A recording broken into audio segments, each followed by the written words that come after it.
네, 여러분 안녕하십니까. 뉴스 빅5 시작하겠습니다. 오늘 함께 하실 네 분 먼저 소개해드리겠습니다. 소정섭 전 시사저널 편집국장, 김광삼 변호사, 양지민 변호사, 최창호 박사 나오셨습니다. 어서 오십시오.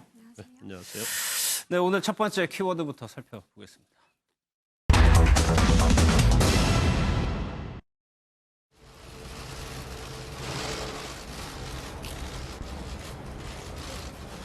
저는 오늘 이재명 도지사로부터 당한 인격살인과 명예훼손을 배상받기 위해 이 자리에 섰습니다. 여배우라는 직업을 평생 명예롭게 생각하며 외롭게 살아왔고 제 딸도 그 길을 따라왔습니다. 그러나 한 권력자와의 불행한 만남으로 인해 저희 모녀의 명예는 땅에 떨어지고 말았습니다. 이재명은 저를 허언증 환자의 마약 상습 복용자라고 몰아붙였습니다. 이재명은 28억의 재산을 신고하며 광역단체장 중 전국 2위의 자산가임이 알려졌습니다. 공중파 예능 프로그램을 악용해 세상에서 가장 금슬 좋은 부부인 양 포장했습니다. 그러나 이 땅에 정의가 살아있다면 저희 모녀는 승리할 것입니다. 만일 승소가 된다면 저보다 더 불행한 미혼모들을 위해서 소송 비용을 뺀 나머지 전액을 기부하겠습니다. 고맙습니다. 네. 오늘 손해배상 소송을 청구하는 모습을 보셨는데 이미 소국장 이미 고소를 한 적이 있었어요. 근데 이번에는 손해배상 소송을 건 겁니다. 구체적으로 이제 그 자신의 명예훼손에 대한 손해배상 명예훼손. 3억 청구를 한 거죠. 지난번 했던 건 이제 공직선거법과 정보통신망법 위반 혐의로 고소를 했던 거고, 오늘은 이재명 지사가 나를 인격살인했다. 어떤 뭐 상습적으로 대마를 복용하고 뭐 허언증 환자인 것처럼 이렇게 표현했던 이런 부분에 대해서 내 명예가 손상됐기 때문에 거기에 대해서 3억 원의 손해를 이제 배상해라. 이렇게 이제 오늘 소를 낸 것이죠. 이런 부분은 이제 강용석 변호사가 선임이 되면서 김부선 씨가 조금 더 이제 이재명 지사에 대한 어떤 단순한 대응이 아니라 좀 더 공세적인 대응을 지금 하고 있다. 이렇게 이제 보여집니다.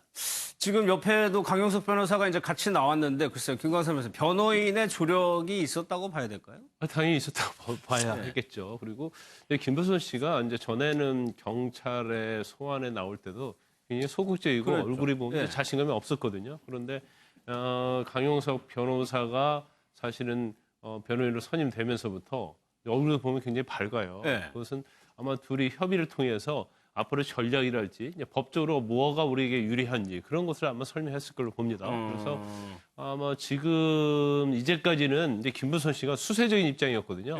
그래 이재명 지사로부터 고소를 당하고 이걸 방어하는 입장이었는데 지금은 그렇지 않고 오히려 역공을 좀 취하는 그런 입장이에요. 그러면 사실 강용석 변호사 같은 경우에는 물론 뭐 실력이 있는지 없는지 모르겠습니다만은 이제 박원순 시장과 관련한 아들의 병역법 위반이랄지 뭐 그런 거에서 보면 굉장히 집요한 면이 좀 있거든요. 보였죠. 그렇기 때문에 향후에 있어서 김부선 씨와 이재명 지사와 싸움에 있어서는 강용석 씨가 굉장히 리드를 할 것이고 또 이러한 싸움이 호락호락 그냥 가지 않을 거라고 봅니다.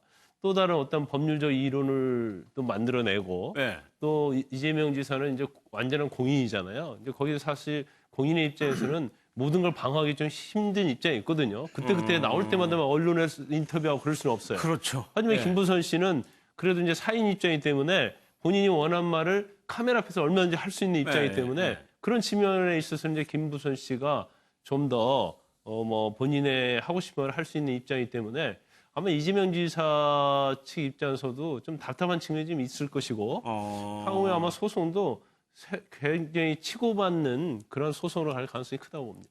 그러면 김광삼 변호사 아까 그 두 가지 하나는 고소고 이번에는 소송을 건 건데 그게 다 연관이 있는 겁니까? 그렇죠. 지금 공직선거법 위반은 이제 선거 과정에서 허위사실 공표 이제 그런 걸 문제 삼은 걸로 보이고요. 아마 정보통신망법 위반 자체는 이제 SNS나 그런 걸 통해서 명예훼손을 하면 일반 형법상 명예훼손보다도 처벌이 더 강한 정보통신망법에서 명예훼손을 강하게 처벌하고 있거든요. 형사사건은 그걸 고소를 해놓고 또 민사는 또 형사에 비해서 약간 완화돼 있어요.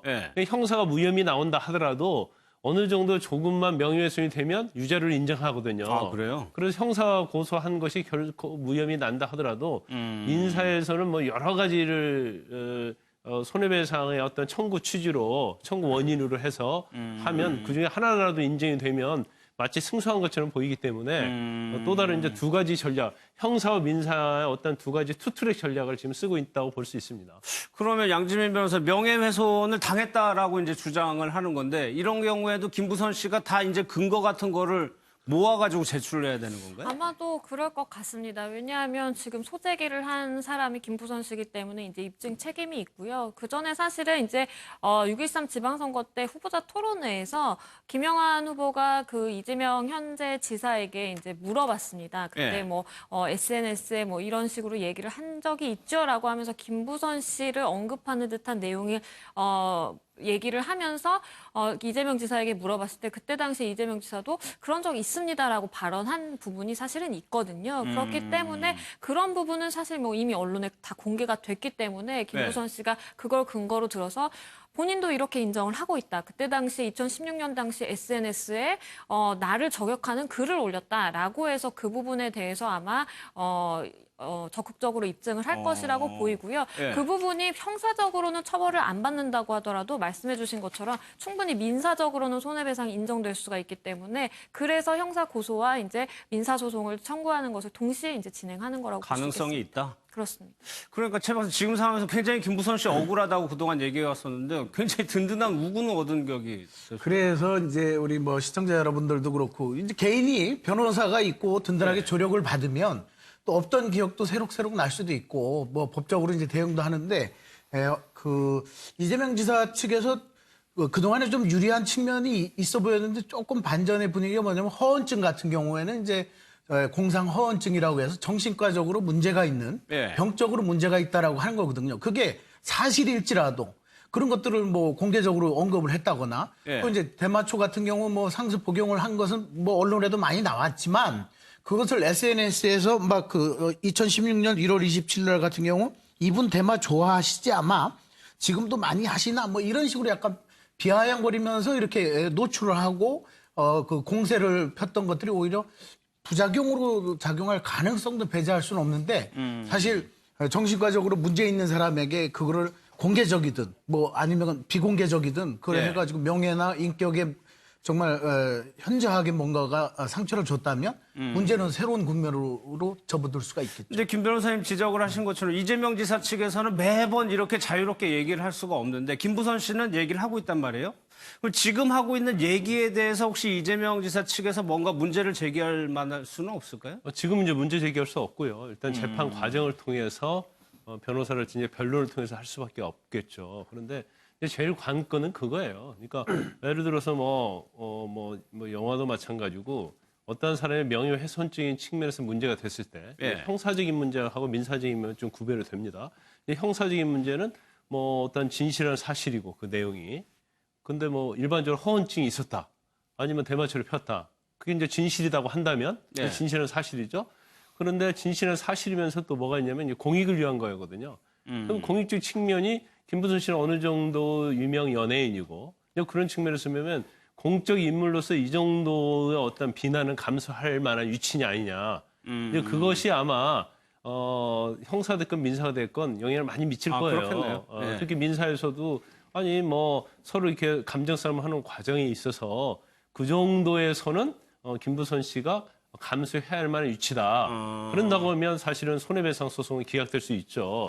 그러면 이제 김부선 씨의 어떤 위치를 그렇게 보지 않고 뭐 일반인과 거의 유사하게 본다든가 아니면 설사 배우라 할지라도 뭐 이 정도는 정도가 지나치다. 그러면 사실은 손해배상에서 이제 승소할 가능성이 있어요. 있기 때문에 제가 볼 때는 뭐 계속 김부선 씨가 고소를 할 때마다 언론에 이제 인터뷰를 하고 그러기 때문에 오히려 이재명 지사 측에서는 뭐 오히려 그거에 대응하다 보면 더욱더 이게 이제 진흙탕으로 가기 때문에 법정에서 싸우는 것이 훨씬 더 효율적이다 이렇게 봅니다. 그래서 그 결과를 기다리는 걸로 알겠습니다. 또 이어서요 김부선 씨 얘기를 좀 마저 들어보도록 하겠습니다. 제가 말씀드릴게요.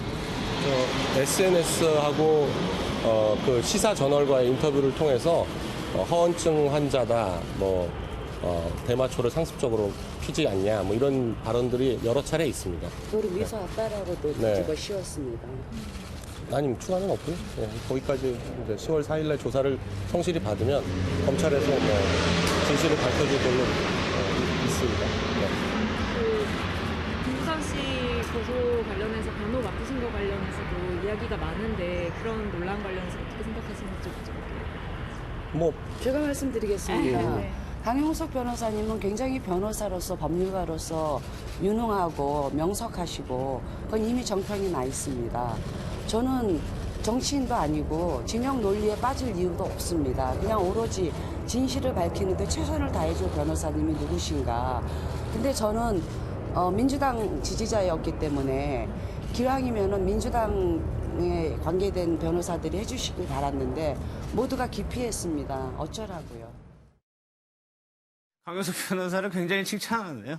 근데 김부선 씨 입장에서는 그럴 수밖에 없어요, 지금. 예. 아까 이제 마지막 대목에 있지만 김부선 씨 개인적으로는 어쨌든 민주당을 지지를 하고 그래 있기 왔죠. 때문에 예. 민주당 지지하는 변호사 중에서 누군가 좀 이 변호사를 선임을 하기를 본인도 아마 원했고 그렇게 노력을 했던 것 같은데 예. 그 부분이 안 된 상황에서 강용석 변호사는 내가 맡아서 도와주겠다라는 의사를 밝힌 상황이고 그래서 이제 강용석 변호사를 선임을 한 상황이기 때문에 일단 변호인으로 선임을 했는데 그 변호인에 대해서 최대한의 신뢰를 표명하는 것은 뭐 당연한 것이죠. 그렇죠. 예. 그래요. 그렇고 이제 김부선 씨로서는 그동안에 자신을 도왔던 그 이른바 친노 네티즌들 또 있기 때문에 왜 이제 과거에 새누리당 그 국회의원을 지냈던 강용석 변호사를 선임을 했느냐 이런 부분에는 비판이 네. 있을 수가 있으니까 그러한 진영 논리 부분과 내가 한 여성으로서 나의 명예를 회복하기 위해서 지금 싸우는 부분은 다른 거다 그것은. 그리고 진영을 떠나서 누구든지 이른바 진실을 밝히는 부분에 진영이 어디가 있을 수가 있느냐 이런 얘기를 하는 것은 자신을 지지하는 지지자들에 대해서 일정하게 또 하나의 명분을 지금 확보를 하는 것이죠. 김부선 네. 씨로서는. 그리고 오늘 맥락을 보면은 여러 가지 맥락을 담았는데 저런 부분들이 이제 강용석 변호사의 조언을 담은 것으로 보입니다. 아까 김부선 씨 입장문 얘기하는 가운데 이재명 지사의 재산을 얘기한다든지 그 방송사에 출연해서 부부간의 금술 이런 얘기를 한다는 그 사실 소송과 특별한 관계가 없거든요. 네. 근데 그런 얘기를 하는 것은 이제 고도의 어떤 이미지적인 측면에서 상당히 전략을 좀 그렇게 가져가는 것으로 보이고 김부선 씨로서는 자신은 나는 약자다, 피해자다, 그리고 정의가 있다면 진실을 밝혀줄 것이다라고 이렇게 이야기를 하고 있는 부분은 이것이 어떤 진영 간의 문제가 아니고 자기로서는 이재명 지사와 자신과에 있었던 과거의 어떤 그 진실을 밝히는 네. 문제 그 측면으로서 강용석 변호사를 선임한 부분을 봐달라라고 이제 지난번에도 마찬가지고 오늘도 마찬가지고 계속해서 그 얘기를 지금 하고 있는 것이죠.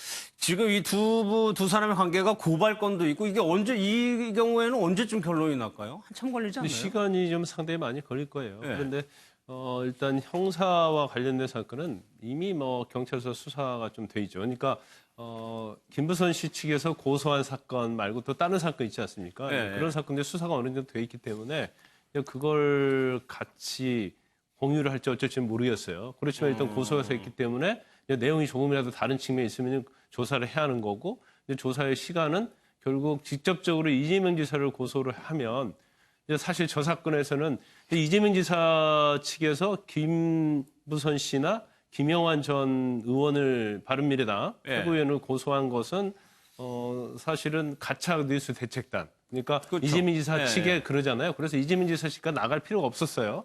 그런데 사실 형사 사건이 김부선 씨가 고소한 사건은 이재명 지사가 나가서 조사를 받지 않을 수 없는 그런 입장이단 말이에요. 그러니까 이제 조사 과정 절차에서도 이재명 지사가 사실 경찰에 이제 출두를 하게 되면 예. 또 스포트라이트 받을 거 아닙니까? 그럼 예. 이재명 지사 입장에서는 좀 난감한 위치죠. 본인이 아무리 잘못이 없다 하더라도. 그래서 이제 그런 면에서 시간이 좀 있을 거고 손해배상 사건도 사실은 이게 뭐 감정을 한다랄지 그런 사건이 아니고 단지 팩트를 가지고 이게 명예훼손이 되냐 되지 않느냐를 판단하기 때문에 예. 일반적 손해배상에 비해서는 시간은 많이 걸리지는 않을 거예요. 예. 그래서 뭐 일단 경찰이나 검찰이 어느 정도 수사 속도를 빨리 하느냐 이제 그거에 따라 좌우가 될 거고 근데 경우에 따라서 민사소송은 또 형사소송 결과를 기다리는 경우도 있거든요. 그렇게 가다 보면 특히 민사는 또 시간이 좀 뒤로 많이 갈 수도 있습니다. 알겠습니다. 어쨌거나 좀 치킨 게임 양상을 좀 보이는 것 같아요.